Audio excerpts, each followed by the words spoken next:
할렐루야. 1월 15일 목요일 매일 성경 묵상입니다. 오늘 말씀은 창세기 11장 1절에서 9절의 말씀입니다. 여러분, 강아지들이 참 귀엽죠. 저도 개띠입니다만 음력으로 70년생이니까 양력은 71년 1월 1일이지만은 음력으로는 70년이니까요. 띠는 음력이잖아요. 그죠? 개띠인데 강아지들, 개들을 되게 좋아해요. 그래서 강아지들이 짖고 이렇게 소리를 내고 이럴 때에 이게 무슨 뜻일까 궁금하기도 해요. 그 음성의 뜻을 이해할 수 있다면 여러분 어떨까요? 저는 생각하기를 이보다도 좋은 종은 없다. 노예는 없다 싶어요. 사람처럼 돈을 주지 않아도 밥만 주면 얼마든지 강아지를 부려먹을 수 있잖아요. 야, 저거 물고 와, 이거 물고 와, 저거 가지고 와, 이거 가지고 와. 얼마나 좋겠습니까? 애기들한테도 심부름 시키면 재미있잖아요. 예. 종으로 부려먹으려만 하는 건 아닙니다만은 언어가 통하게 되면 함께 웃고 함께 놀다가 또 즐기기도 하고 함께 뒹굴기도 하고 참 재밌을 것 같아요. 그죠? 그래서 보면 TV에도 보면 가끔 독거노인들, 농촌이나 도시에 있는 독거노인들에게 반려견들을 선물로 하는 이들이 있습니다. 그러면 그 반려견 때문에 치매도 이제 오지도 안 하고 항상 이렇게 잘 교감을 해서 어른들이 건강하게 남은 여생을 보낸다 하더라고요. 어쨌든 언어가 통한다면 좋은 것 같아요. 눈빛만 통해도 이렇게 좋은데, 그죠? 자, 본문에 보면 처음 세상은 온 땅의 언어가 하나였고 말이 하나였다. 1절에 말씀을 합니다. 어느 누구도 어느 누구를 만나도 서로 의사소통이 다 되었던 거죠. 굉장히 신기한 세상 같습니다. 오늘날은 어떻습니까? 외국에 가려면 적어도 영어는 알아야 서로 의사소통이 가능하잖아요. 그런 의미에서 갑자기 외국에 나간 우리 김춘만 집사님의 딸 성경이가 생각을 하네요. 갑자기 정말 외국에서 일하고 의사소통이 가능하고 한 것을 생각할 때 정말 대단하다. 대단한 딸을 낳았습니다. 집사님. 낯선 곳에서 잘 적응하기를 바래요. 우리 성경자매가. 자, 오늘 말씀은 바벨탑 사건이라는 그런 바벨탑이라 일컫는 그런 내용이죠. 사람들이 자신들이 온 사방에 흩어져서 번성하여 땅을 정복하고 충만하고 다스리기를 바랐던 그런 하나님의 뜻을 저버리고 신할 평지에 모여서 탑을 쌓아 올려 자신들의 이름을 내고 온 짐의 흩어짐을 면하자라고 결의를 다짐을 하는 겁니다. 이러한 생각을 한 데에는 아마도 노아 시대의 대홍수 사건을 경험한 일로 인함이 아닌가 생각이 되어집니다. 이제 사람들은 어느 정도 자신들의 기술력이 있었던 것 같아요. 3절에 보면 서로 말하되 벽돌을 만들어 견고히 굽자 하고 이에 벽돌을 돌로 대신하여 라고 하는데요.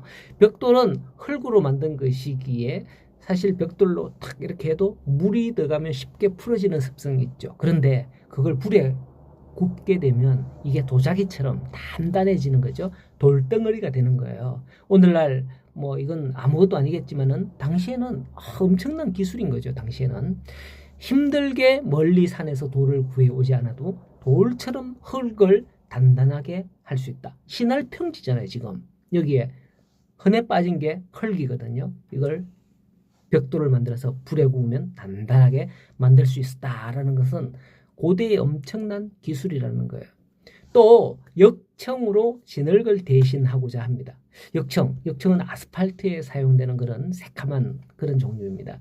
이게 뜨거울 때는 물처럼 이렇게 걸쭉하게 되고 단단하게 식으면 단단하게 되어서 보면 우리 도로 포장을 하잖아요. 아스팔트로 도로 위에 20톤, 30톤 이상의 차량이 통행해도 까딱없는 소재가 되는 겁니다. 그처럼 단단해져요. 당시 사람들이 이걸 발견한 거죠. 아마 제가 기억하기로는 미국의 유명한 석유 회사 사장님이 성경을 읽다가 이쪽 지역에 석유가 많지 않을까? 라고 해서 가서 발견한 게 바로 석유였고 그걸로 인해서 엄청난 부자가 되었다는 소문이 있더라고요. 자, 그런데 문제는 그러한 기술을 어디에 사용하게 되었나? 4절에 보면 또 말하되 성읍과 탑을 건설하여 그 탑 꼭대기를 하늘에 닿게 하여 우리 이름을 내고라고 합니다.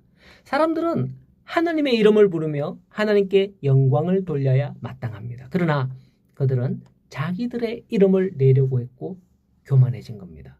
뿐만 아니라 온 지면의 흩어짐을 면하자라고 했답니다. 하나님의 축복과 명령은 무엇이었습니까? 땅에 번성하고 충만하라는 겁니다. 거기에만 살고 있지 말고 온 땅에 번성하고 충만하라는 거죠. 이것은 하나님의 명령에 정면으로 위배되는 그런 행위였던 겁니다. 어떻게 해서 이렇게 되었나? 그것은 바로 당시의 사람들이 바벨탑을 쌓기 시작한 게 하나님의 뜻과 관계없이 오직 사람들만의 뜻과 의논이었던 겁니다. 즉 그들이 서로 말하라는 것은 표현해서 이것을 알 수 있는 것입니다. 하나님께 묻지 않고 서로 야 우리가 이렇게 하자 뭐 그렇게 모의했다는 거죠. 그러나 하나님 없는 계획과 행동 그리고 그걸 아무리 노력한다 하더라도 일시적으로는 성공할지 몰라도 결국은 실패하고 만다는 것을 오늘 본문은 보여줍니다.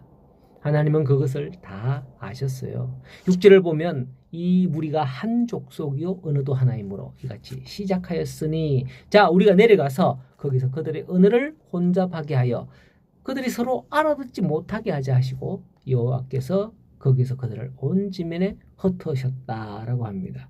위에서는 야 지금 벽돌 올려줘 하면 밑에서는 뭐라 그러지 못 알아듣는 거예요. 서로 야 물 올려줘 물 하면 뭐 또 벽돌 올려주고 벽돌 올려줘 하면 물 올려주고 뭐 이런 식으로 해버리니까 이 손발이 맞아야 일을 하지 에이 치워라 이렇게 됐던 거죠.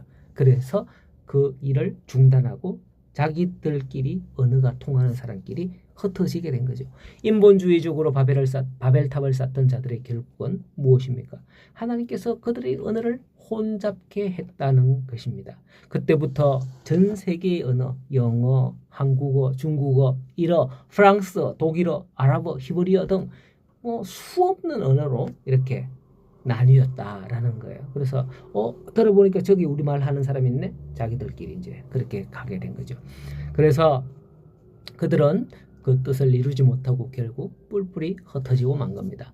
이러한 인본주의 생각은 결국 실패할 수밖에 없음을 보여주는 겁니다. 그러므로 우리는 모든 인본주의적 우리 사람적인 그런 인간적인 생각과 행동을 버리고 오직 하나님의 뜻을 생각하며 하나님께 영광을 돌리기 위해서 살아가야 하겠습니다.